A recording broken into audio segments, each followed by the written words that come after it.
Dan doen ons dit deur Psalm 92, 2 strofes van hierdie Psalm saam te sing en daarna die wotum en die seën van ons Here, Psalm 92.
Kom ons begin hierdie godsontmoeting met 'n gebed.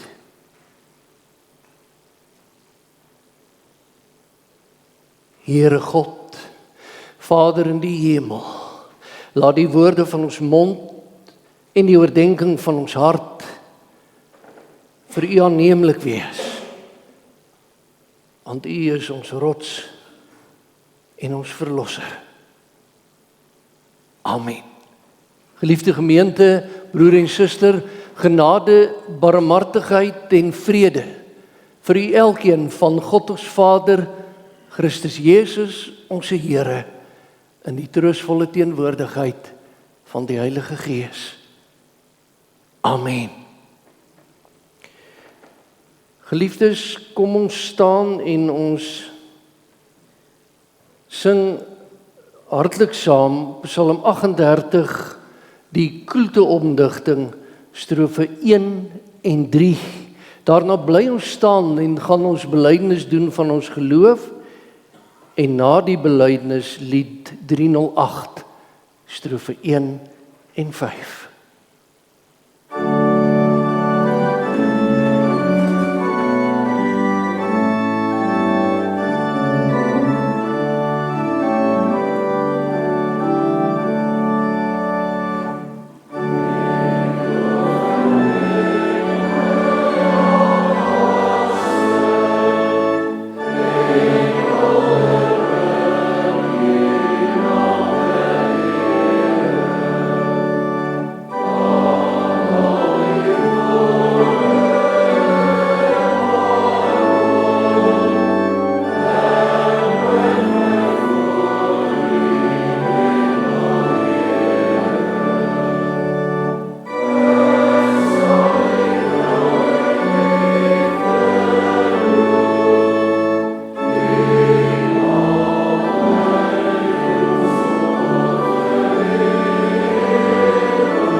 met dankbaarheid en oorgawe doen ons belydenis van ons geloof. In die hart die volgende woorde: Ek glo in God die Vader, die almagtige skepper van hemel en aarde, en in Jesus Christus, sy eniggebore Seun, ons Here, wat ontvang is van die Heilige Gees, gebore uit die maagd Maria, wat gelei het onder Pontius Pilatus, gekruisig is, gesterf het en begrawe is, en ter helle neergedaal het, maar wat op die 3de dag opgestaan het uit die dood, opgevaar het na die hemel, en sit aan die regterhand van God die almagtige Vader, waarvandaan hy sal kom om die lewendes en die dooies te oordeel. Ek glo in die Heilige Gees. Ek glo aan 'n heilige algemene Christelike kerk, die gemeenskap van die heiliges, die vergewing van sondes, die opstanding van die liggaam en 'n ewige lewe.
Genade om die afkondiging van die Here se wet te kan beleef. Deuteronomium 5 se verswoorde vanoggend, en na die afkondiging van die wet, lied 464 se 3de strofe, en daarna bid ons saam. Deuteronomium hoofstuk 5. Moses het die hele volk bymekaar geroep en vir hulle gesê: Israeliete, luister na die voorskrifte en die bepalings wat ek vandag hier in julle teenwoordigheid aankondig. Julle moet dit leer, dit gehoorsaam en daarvolgens lewe. Die Here ons God het by Horeb 'n verbond met ons gesluit. Dit is nie ons voorvaders met wie hy hierdie verbond gesluit het nie, maar ons almal wat hier is en nou lewe. Ja, met julle persoonlik het die Here op die berg uit die vuur uit gepraat. Ek het destyds tussen die Here en julle gestaan om die gebod van die Here aan julle deur te gee, want julle was bang vir die vuur en julle het nie teen die berg uitgeklim nie. Die Here het gesê: Ek is die Here jou God wat jou uit Egipte land, uit die plek van slawerny bevry het. Jy mag naas my geen ander gode hê nie. Jy mag nie vir jou beeld of enige afbeelding maak van wat in die hemel daarbo of op die aarde hieronder of in die water onder die aarde is nie. Jy mag hulle nie vereer of dien nie, want ek, die Here jou God, eis onverdeelde trou aan my. Ek reken kinders die sondes van hulle vaders toe, selfs tot in die 3de en 4de geslag van die wat my haat. Maar ek betoon my liefde tot aan die 1000ste geslag van die wat my liefhet en my gebooie gehoorsaam. Jy mag die naam van die Here jou God nie misbruik nie. Want die Here sal die een wat sy naam misbruik nie ongestraf laat bly nie. Jy moet die Sabbatdag so deurbring dat jy dit heilig hou, soos die Here jou God jou beveel het. En dit beteken, 6 dae moet jy werk en alles doen wat jy moet doen. Maar die 7de dag is die Sabbat van die Here jou God. Dan mag jy geen werk doen nie, nie jy of jou seun of jou dogter, of die man of vrou wat vir jou werk, of jou bees of jou donkie, of enige dier van jou, of die vreemdeling by jou nie, sodat jou werksmense kan rus, soos jy. En jy moet daaraan dink dat jy in Egipte 'n slaaf was, en dat die Here jou God jou deur sy groot krag en met magtige dade daaruit bevry het. Daarom het die Here jou God jou beveel om die Sabbatdag te onderhou. Eer jou vader en jou moeder, soos die Here jou God jou beveel het. Dan sal jy 'n lang lewe hê en sal dit goed gaan met jou in die land wat die Here jou God vir jou gee. Jy mag nie moord pleeg nie. En hierdie gebod is ook die fokus vir volgende Sondagoggend se prediking. Jy mag nie moord pleeg nie. Jy mag nie egbreek pleeg nie. Jy mag nie steel nie. Jy mag nie vals teen 'n ander getuig nie. Jy mag nie iemand anders se vrou begeer nie. Jy mag nie sy huis begeer nie, ook nie sy grond, sy slaaf, slavin, sy bees, sy donkie of enigiets anders wat aan hom behoort nie. Die Here het by die berg al hierdie gebooie duidelik hoorbaar aan julle hele gemeente gegee uit die vuur en die stuk donker wolk uit. En toe het hy stil gebly. Daarna het hy dit op 2 plat klippe geskryf en dit vir my gegee.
Ons roep die Here aan in gebed.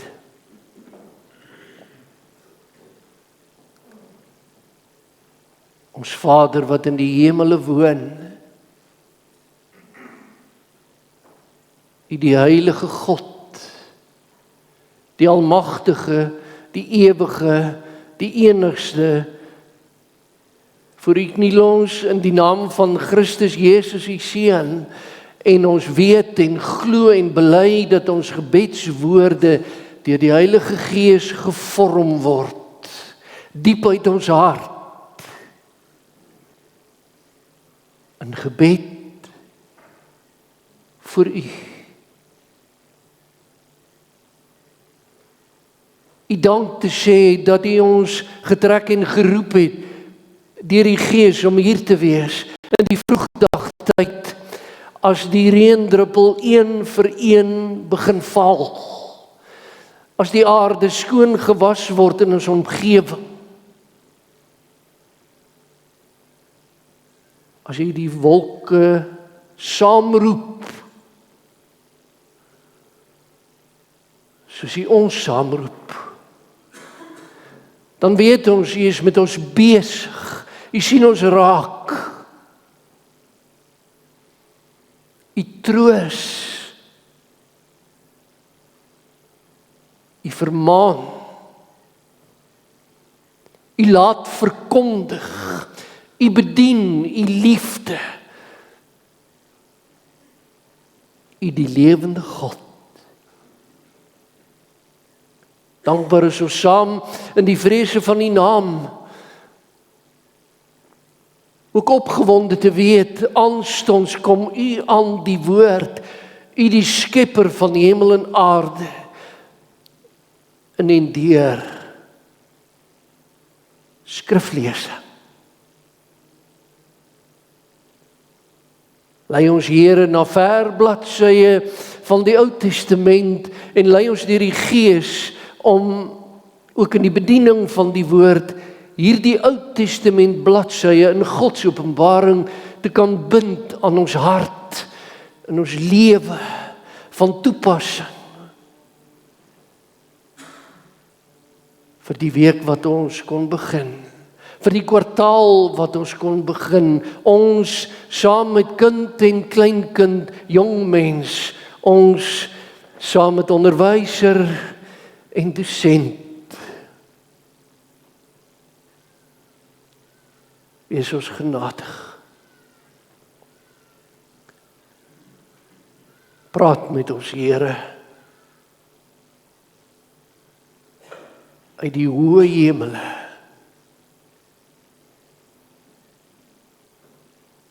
En sien ons raak in die bloed van u Seun. So bid ons saam in die naam van hom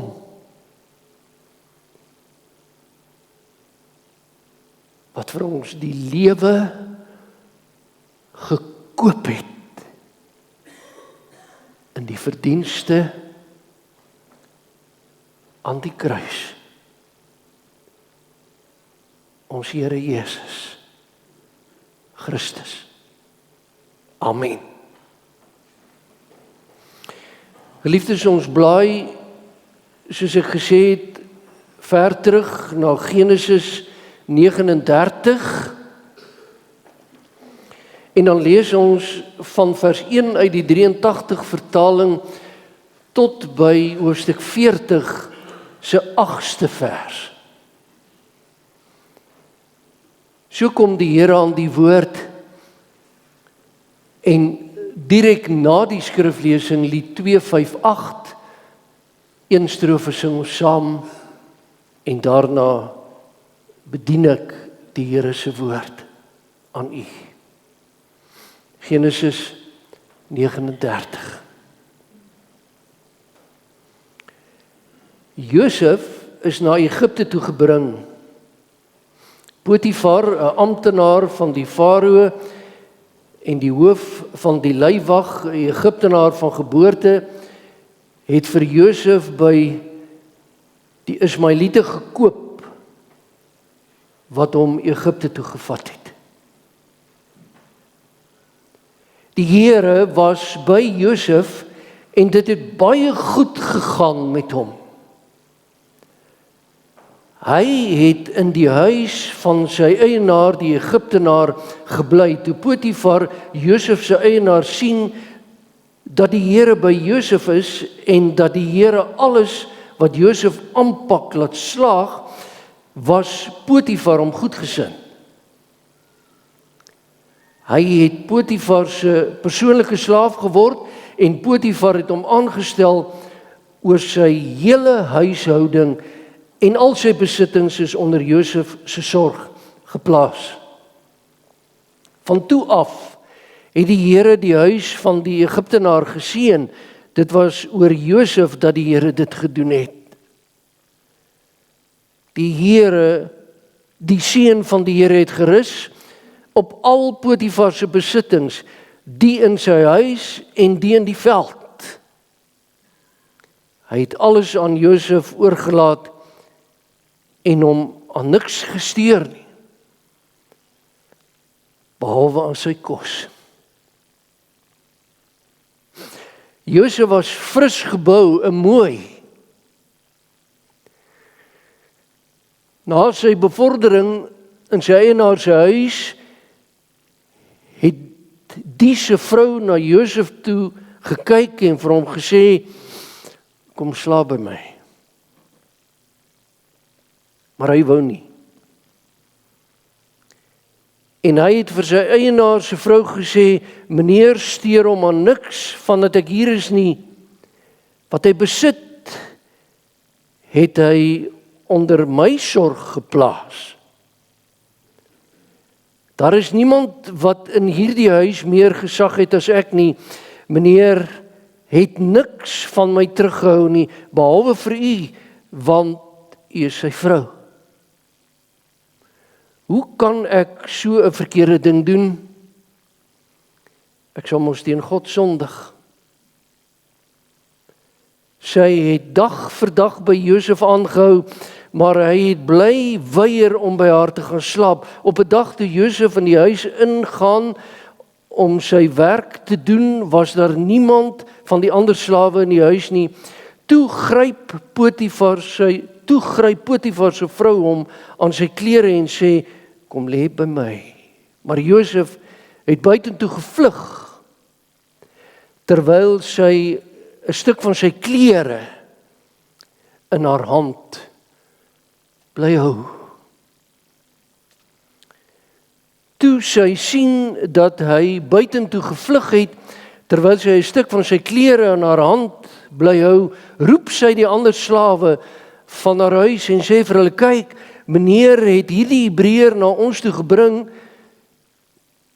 om ons te kom verneder. Hy wou by my kom slaap, maar toe ek hard begin skreeu en hy hoor hoe hard ek aanhou roep, het hy buitentoe gevlug en hierdie stuk klere by my gelos. Sy het die stuk klere by haar gehou toe Josef se eienaar huis toe gekom het. Sy het alles vir hom vertel en vir hom gesê, die Hebreëse slaaf wat jy hier by ons ingebring het by my kom aanlê, maar toe ek hard aanhou roep, het hy buitentoe gevlug en hierdie stuk klere by my gelos.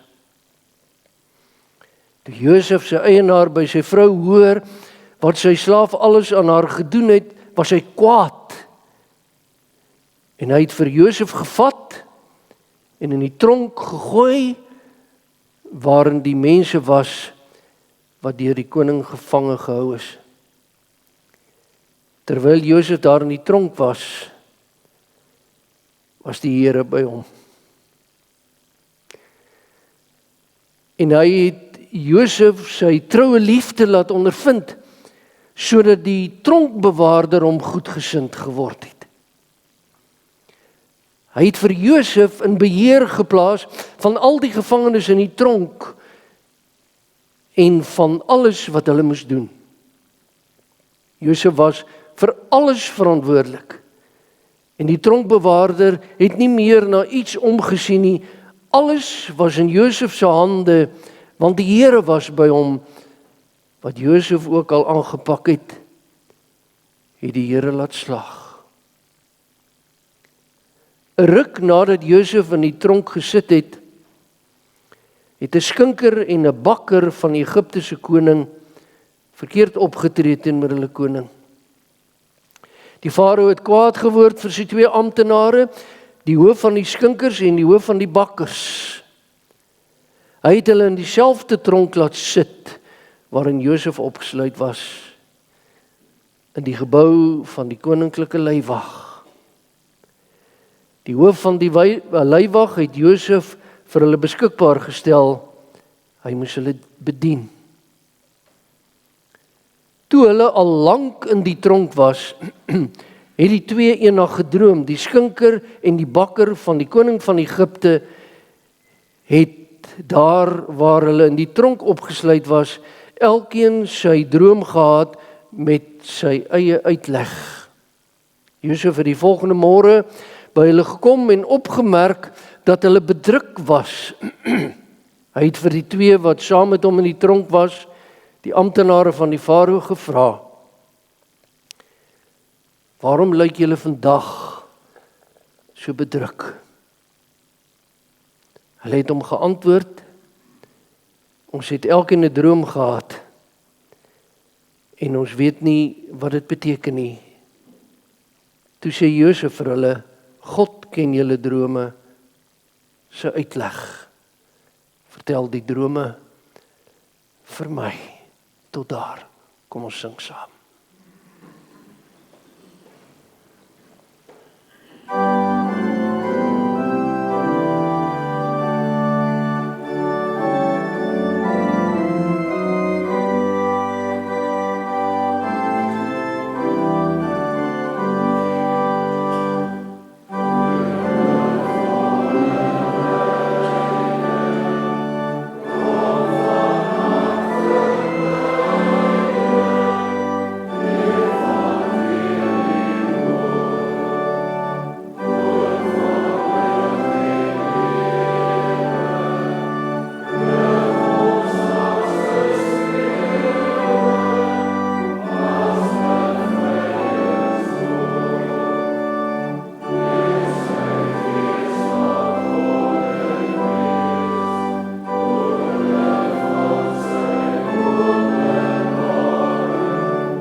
Na die bediening van die Here se woord, broer en suster, voor ons saam dank, sal ons spontaan na die amen op die preek, skrifberuiming 17:2, strofe 5 en 6, van harte saam sing.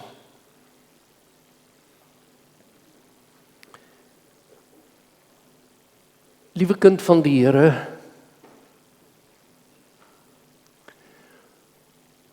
sê my bietjie, soos jy hier sit, het of maak u lewe sin? Maak u lewe sin?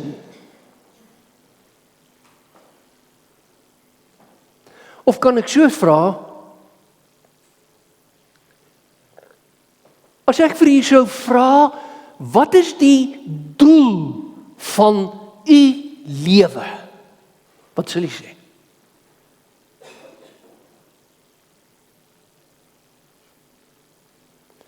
Ek vra so, geliefdes, want inderdaad is die lewe wat ons uit die hand van die Here ontvang, een stuk genade, en die lewe is inderdaad 'n vreugde.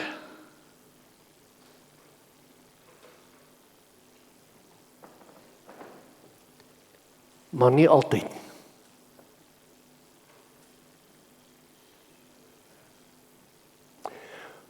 Kom ek sê dit so, inderdaad is die lewe 'n lied, inderdaad, maar nie altyd.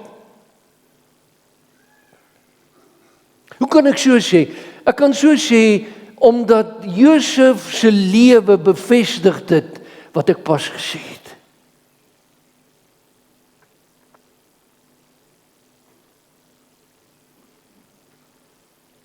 Maak u lewe sin?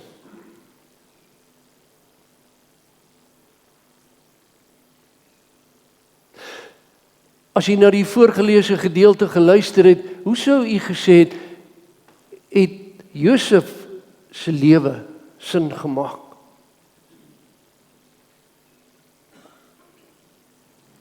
Kom ek sê, Josef se lewe sê, mens beland soms letterlik en geestelik in die warm water omgewing van hierdie lewe. skerper gestel. Die een oomblik gaan dit goed. Josef, nadat jou boeties jou uitverkoop het, dan gaan dit weer goed en jy is eintlik maar die klein koninkie.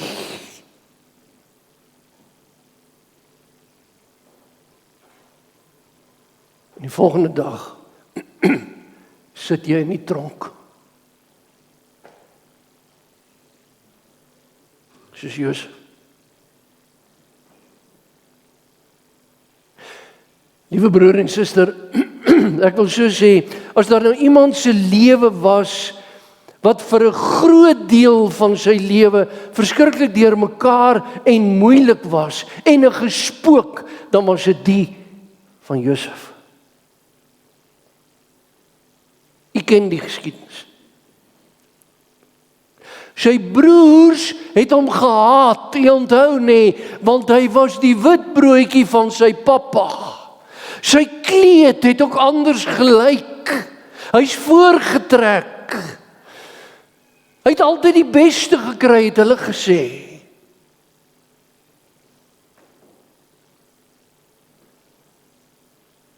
En wat doen hulle?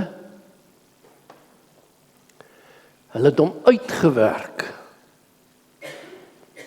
en weggewerk. En hier kom dit nou. Hulle het hom emosioneel vermoor.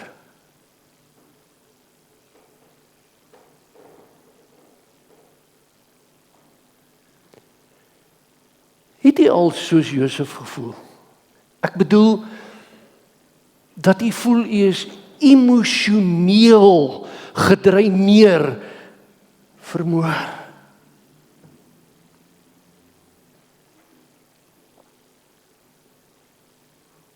Hulle het hom in dermate sy boeties emosioneel vermoor, onthou hy dat hulle sy boekleed vir sy pa gevat het as 'n bewys. Hy's dood, pa. Dis nie ons skuld. Jou witbroodjie is dood.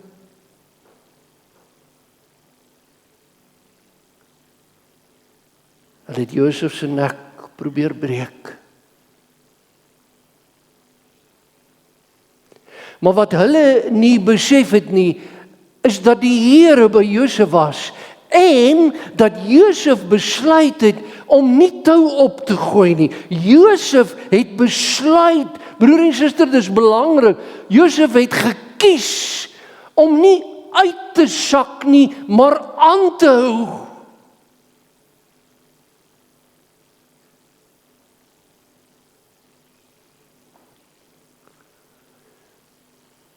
Daar's dalk op hierdie dag, in hierdie oomblik, 'n krisis in die lewe.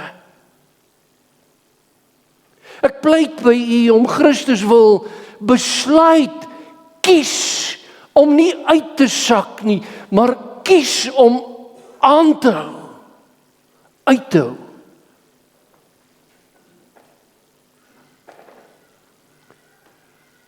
Want kom ons kyk. Josef het besef, sy lewe het 'n doel.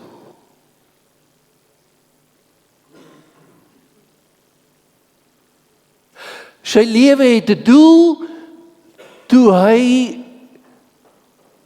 die klein koninkie was by Potifar in die huis. Want dit is nie moeilik nie. Maar hy het ook besef sy lewe het 'n doel toe hy in die tronk sit.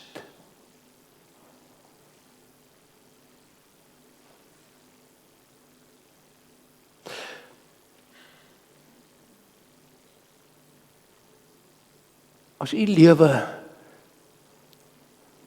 flenters is,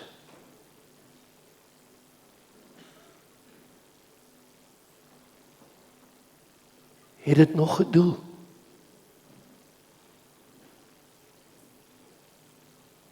En daarvan wil ek jou vertel, want die probleem is, wanneer die lewe nie verloop soos ek en jy beplan nie, begin die opsie om tou op te gooi na 'n oplossing lyk. Niks werk nie.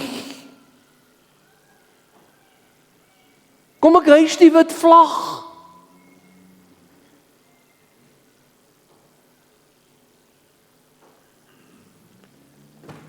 Kom ek spring. Kom ek spring.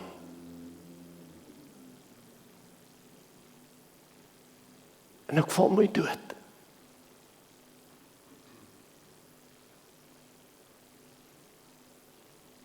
Kyk vir Josef.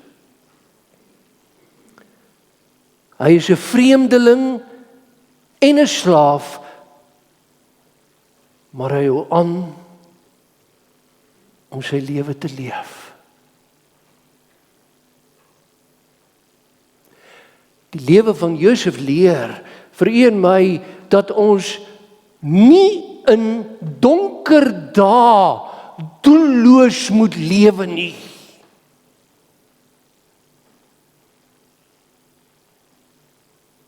As jy dalk hier sit en jy sê, dis die laaste kwartaal van 2025, maar die hele 2025 was 'n gemors.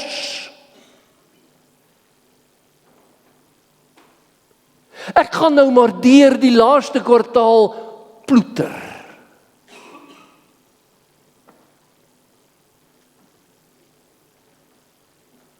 Ek met my boekie in my hoekie.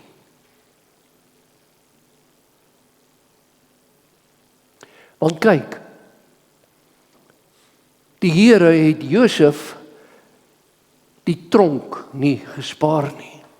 En ons het telkens gelees, die Here was by Josef. Maar jy sien broer en suster, as ons sê die Here is met my, dan beteken dit nie net hy loop met my in die pad waarop die roosblare gestrooi is. Ja, hy loop daar saam met my, maar dit beteken nie dat as ek en u sê die Here is met ons, dat die tronk nie ons deel kan wees nie. Soos met Josef. Al was die Here met hom, het hy hom die tronk nie gespaar nie. En dit lyk baie keer asof die Here juis die tronk sy kinders nie spaar nie. En nou, nie letterlik bedoel nie, geestelik.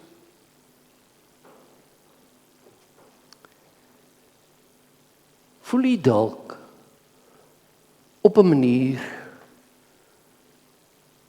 ek is in een of ander tronk.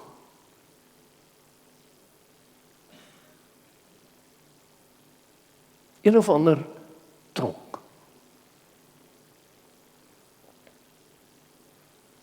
Dan moet ek vanoggend vir u sê, kyk wat doen Josef. Josef het besluit, hy wil eerder die lewe met die Here aandurf, al het hy niks, as om die lewe sonder die Here aan te durf, al het hy alles. Josef sê, ek durf die Here aan in die tronk. Eerder as wat ek die lewe aandurf, daar buite, met alle suksesse en seën, sonder God.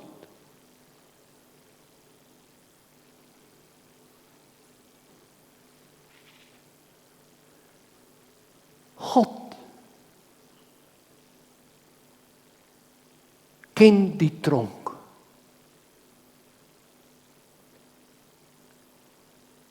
Waarin u dalk is.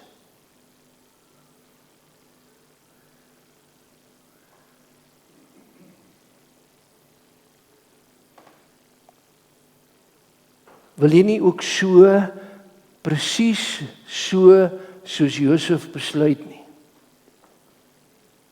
Want, kom ek wys hier daarop en ek onderstreep dit, wat gebeur toe Josef ook in die tronk sy bes doen, nie doelloos lewe nie, maar geïnspireerd lewe. Ons teks. Josef vra vir 2 amptenare van die farao wat saam met hom in die tronk sit, waarom lyk julle vandag so bedruk?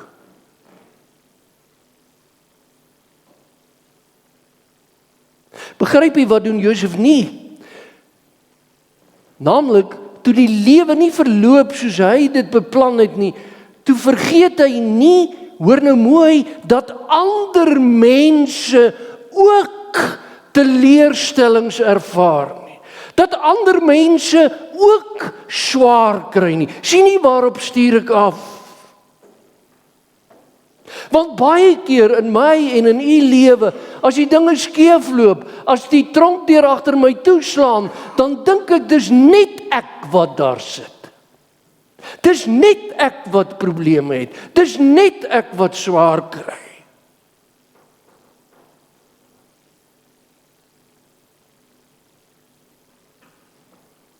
En ons vergeet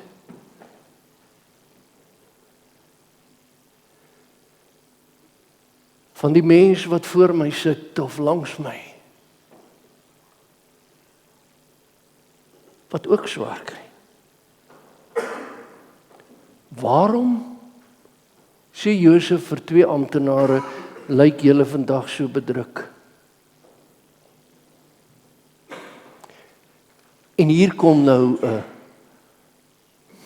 riskante opmerking wat ek wil maak. Josef het nie net die klem op sy donker dae alleen laat val nie.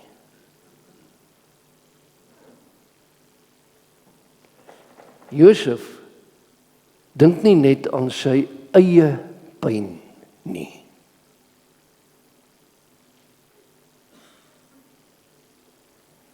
Hoekom? Omdat hy pyn ken.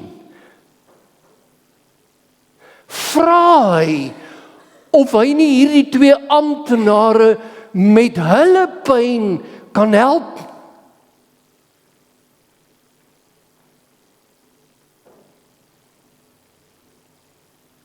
Kom ons maak dit prakties, broer en suster. En nou weet ek, baie van u sal sê, en dan doen ons 'n beroep op die ouderlinge en die diakens, ek weet nie eers wie is in ons wijk nie. Kom ons sê, ons sal u dit weer vertel, maar ek vra, wanneer laas het u in die gemeente en in die wêreld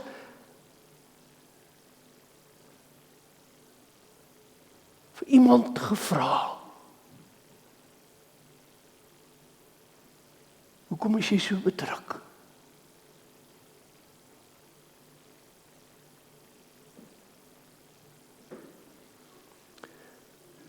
Baie keer dink 'n mens, dis net ek wat in die tronk is. Daarmee bedoel ek, broer en suster, en ek beleef dit, 'n mens se eie wêreldjie kan so klein word, dat jy net aan jou pyn dink.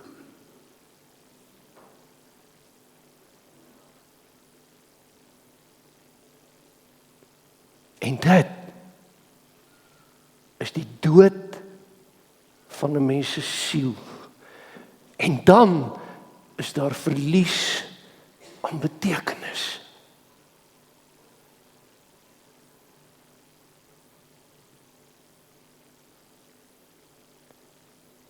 Kyk hoe anders en hoe wonderlik sinvol is Josef se lewe in die tronk. Josef besef dat die lewe nie net vir hom anders verloop het as wat hy beplan het nie.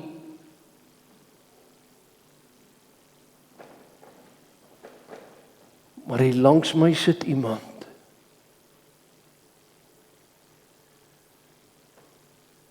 wie se lewe ook nie loop soos hy of sy beplan het.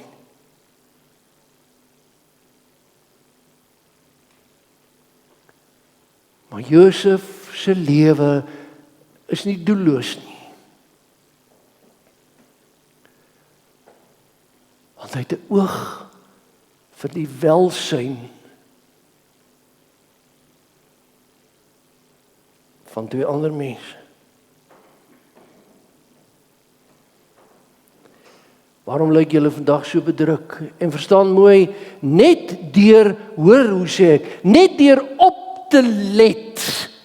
Broer en suster, hoor wat sê ek, net deur op te let, kry Josef se teenwoordigheid in die tronk betekenis, net deur op te let. Hy het nog niks gedoen nie, hy het net opgelet.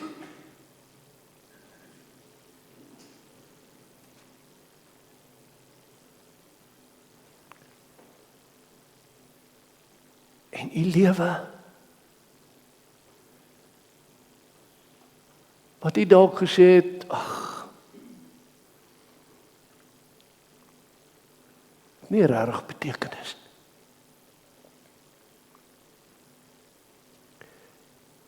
Hoekom kry Josef se lewe in die tronk betekenis? Broer en suster, doodgewoon, omdat die skinker en die bakker, en ons gaan nie vanoggend aan hulle drome aandag gee nie, die skinker en die bakker het besef, iemand sien my raak.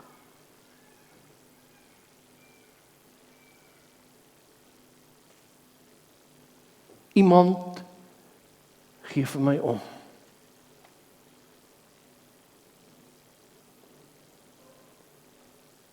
En nou het ek dit al gesê, kom ons onderstreep dit, hoe dikwels het u al in die tronk daar van u lewe vir ander tronkbewoners gevra?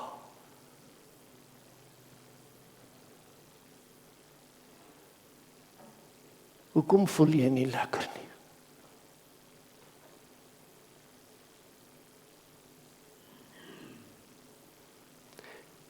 In kort, die skinker en die bakker verduidelik, ons het elkeen 'n kommerwekkende droom gehad, dit nou daar gelaat. Maar Josef bied hulp aan, God ken julle drome se uitleg, vertel die drome vir my.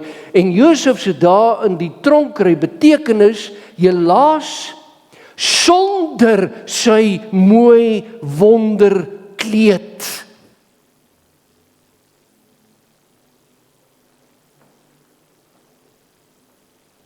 Hy het die oranje pakkie aan.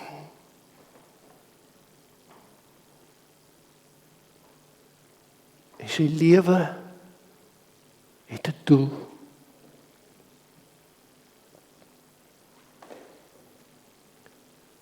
Want kyk, solank Josef sy mooi kleed gedra het, kon hy nooit in hierdie tronk gesit het nie.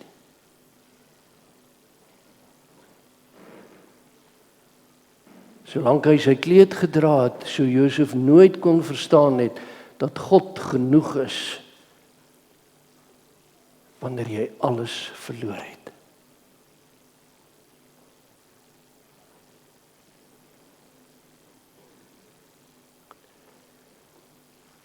En broer en suster, weet dit saam met my, binne die konteks van Josef en sy kleed, wat vir sy boeties tot aanstoot was, die lewe stroop 'n mens baie keer van jou kleed.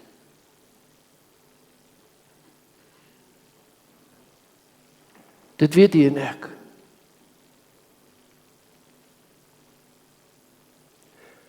Hoekom stroop die Here ons van ons kleed, van ons snyierspak, van ons boutiek uitrusting?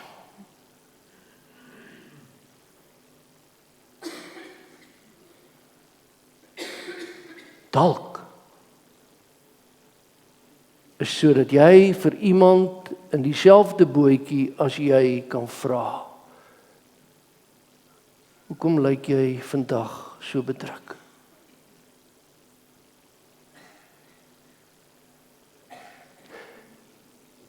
Maar nou sal jy sê, of jy kan sê, maar nou vra ek vir iemand, hoekom lyk jy so bedruk?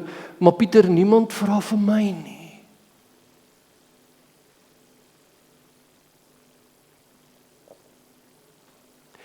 Dan sê ek vir u, En terwyl u vra, soos Josef,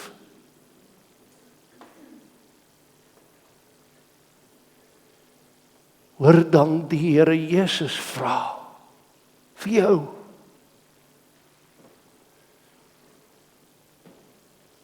Waarom is jy so bekommerd oor kwartaal 4?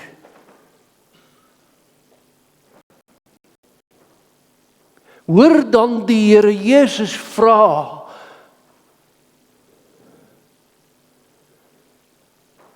hoekom lag jy nie meer nie?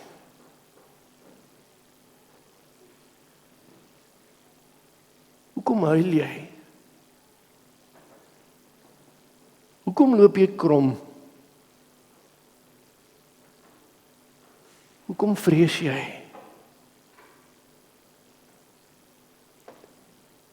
So vra die Here Jesus. Maar liewe kind van God, hoor die Here Jesus nie net vra nie, maar hoor hom ook sê, kom na my toe. Jy wat uitgeput en oorlaai is, en ek sal vir jou rus gee. Amen.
Ons dank sê.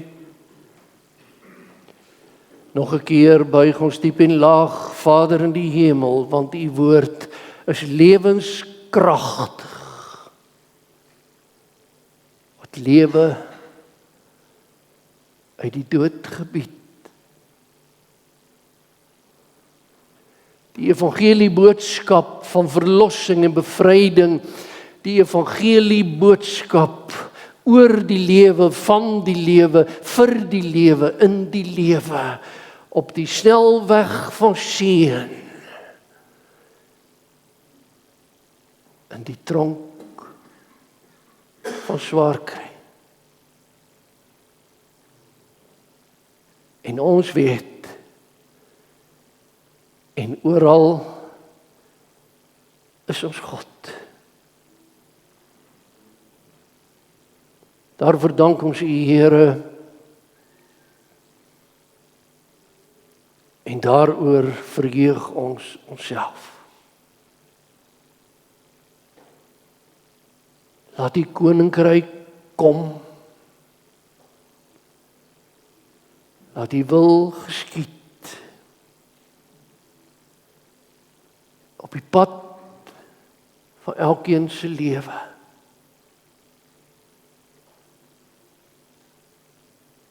Hoor ons, Here, as ons vir mekaar bid. Lei ons deur die Gees, om as ons aanstonds uitstap, mekaar raak te sien.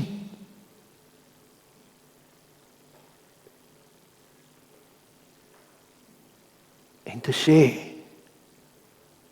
en te vra, en te praat.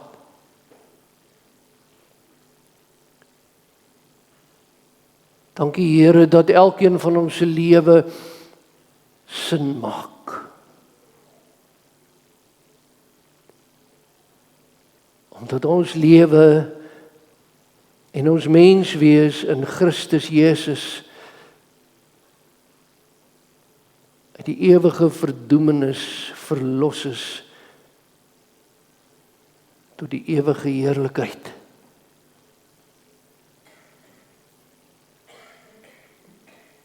En daarom bid ons Here vir almal wat bedruk is.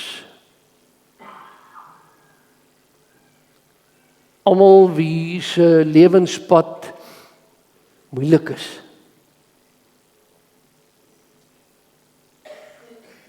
Almal wat sukkel.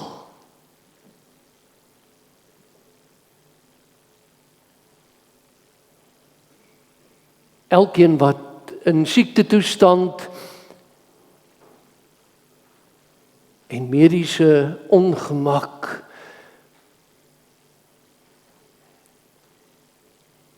nie 'n mediese skema het nie.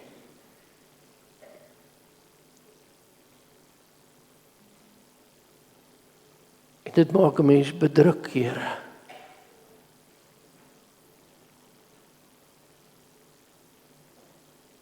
Ons dink aan elkeen wat met betrekking tot verhoudings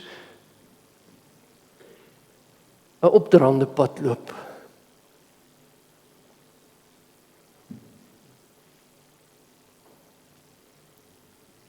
Gedenk elkeen wat geskei is.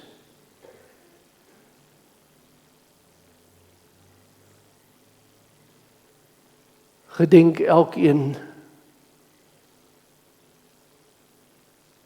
om watter rede ook al van bedruktheid.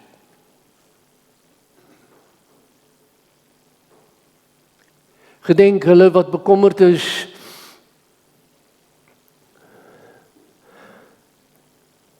oor waar volgende jaar se skoolgeld gaan vandaan kom.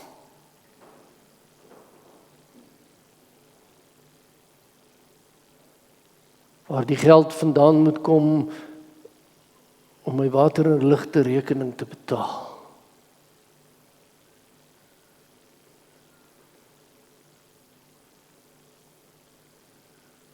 Waar ek 'n geldjie moet kry vir brood en botter.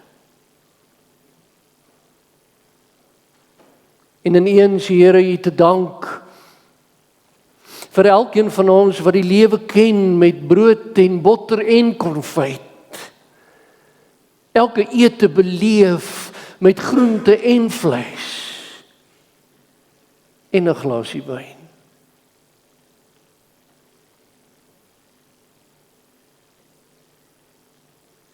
Die lewe in sy volheid.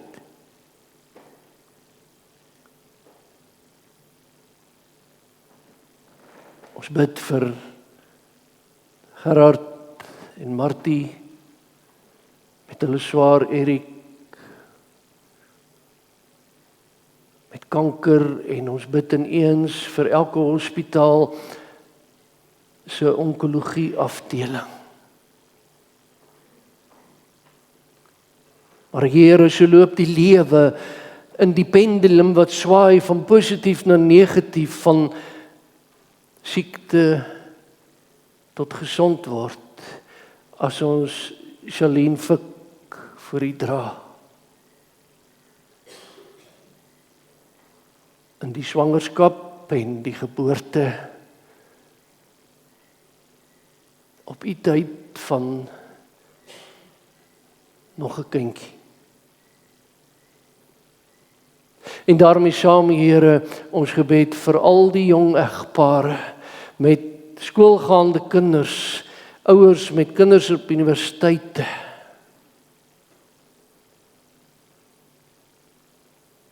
Dra ons deur die lewe.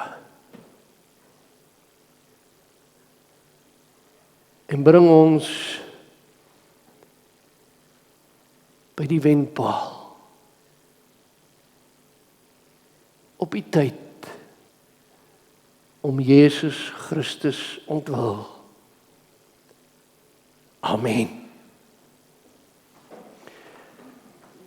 Liewe broeder en suster,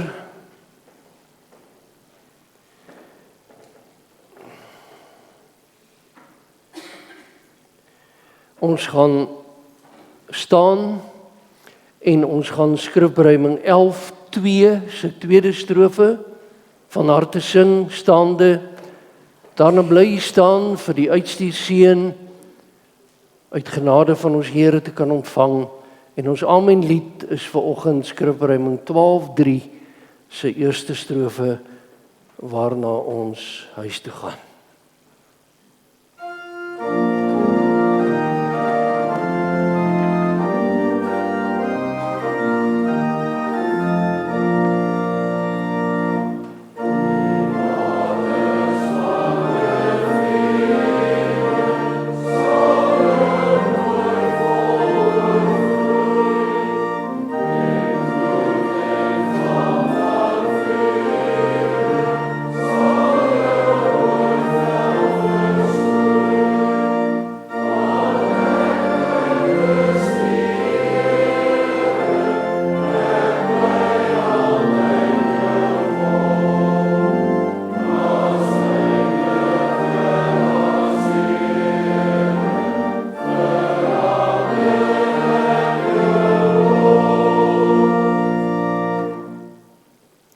Ontvang die Here se seën, die genade van ons Here Jesus Christus en die liefde van God ons se Vader en die gemeenskap van die Heilige Gees ons trooster, sy met u almal.